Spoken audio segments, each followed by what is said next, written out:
Bush, grandfather of George W. Bush, savagely desecrated the grave of Apache Indian chief Geronimo.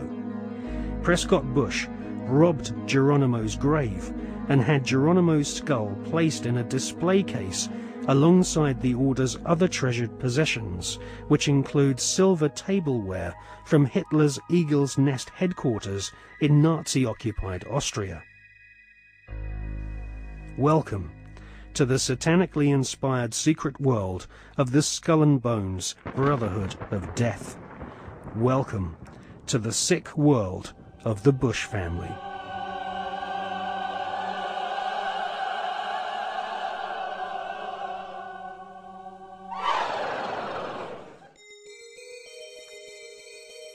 The Skull and Bones headquarters is on the campus of Yale University.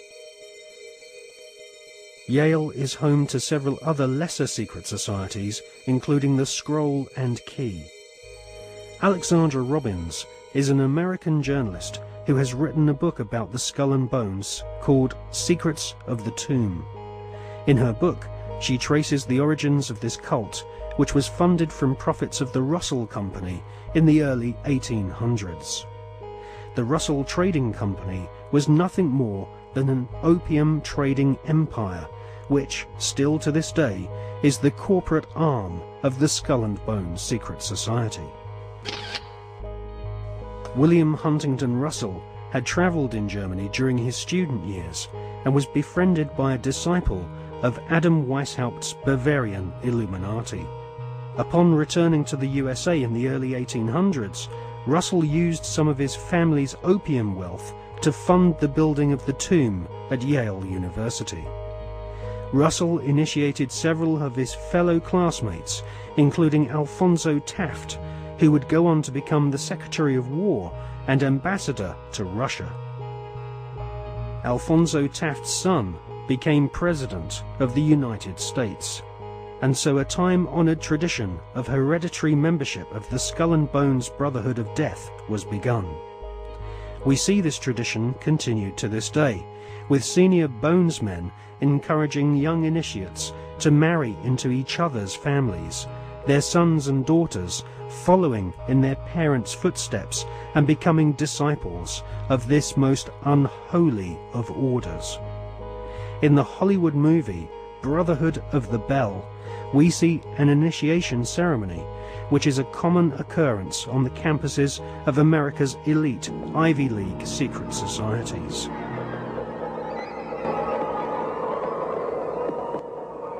Mr. Patterson, Philip Everest Dunning, Mr. Chad Harmon, Mr. Dunning. Mr. Dunning, the Articles and Letters of the Brotherhood.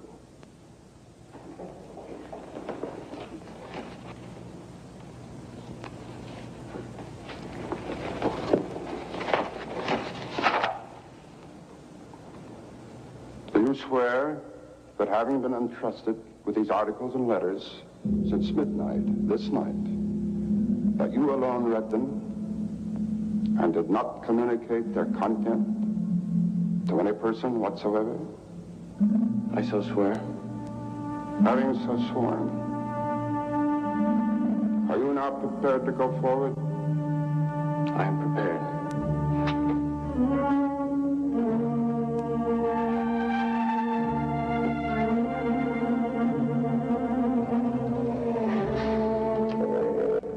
Mr. Dunning, for over 200 years, Brothers of the Bell have been initiated before the spell, and in the same ceremony, at sunrise.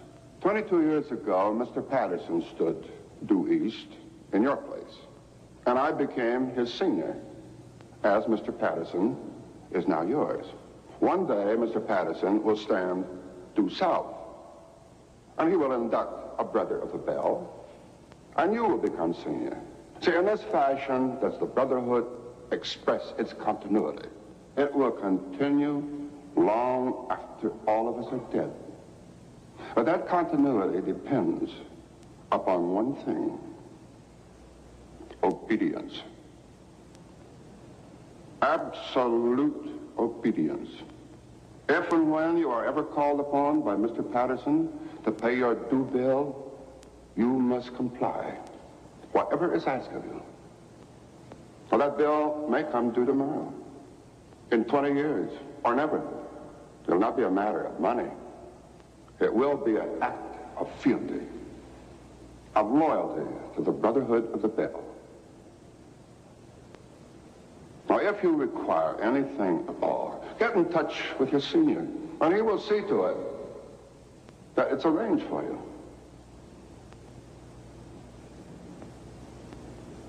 Are you ready for the oath? I am. The oath, gentlemen. I, David Icke, do swear in absolute faith that I shall reveal no secret of the Brotherhood of the Bill, that I shall respect my brothers and myself, that I will act as they desire, secure their interests as if they were my own. And I pledge this, my honor, my fortune, and my life.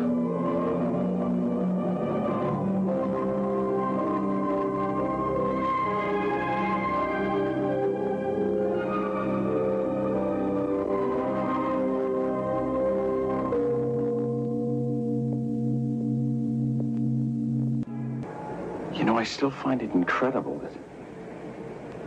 that I could get anything I want. Anything a man could get with money, privilege, and the best connections. You know, it just occurred to me that we're part of the establishment now. Not part. The establishment.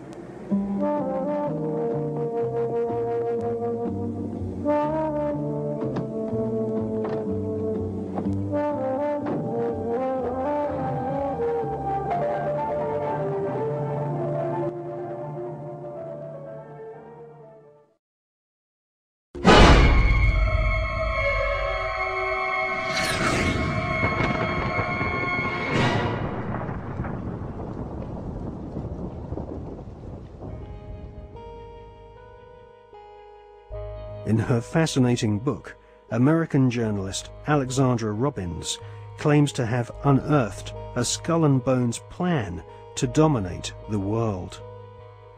One can't help recognizing the fact that in the 170 years since the formation of the Skull and Bones Society, it has members in the most influential jobs all over the world.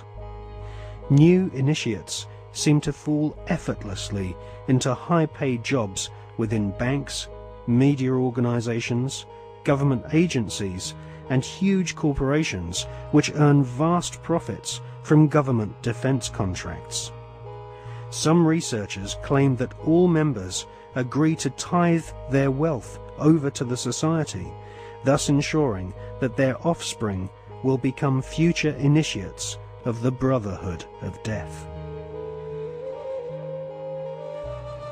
The Skull and Bones Brotherhood of Death recruits members from America's billionaire aristocracy.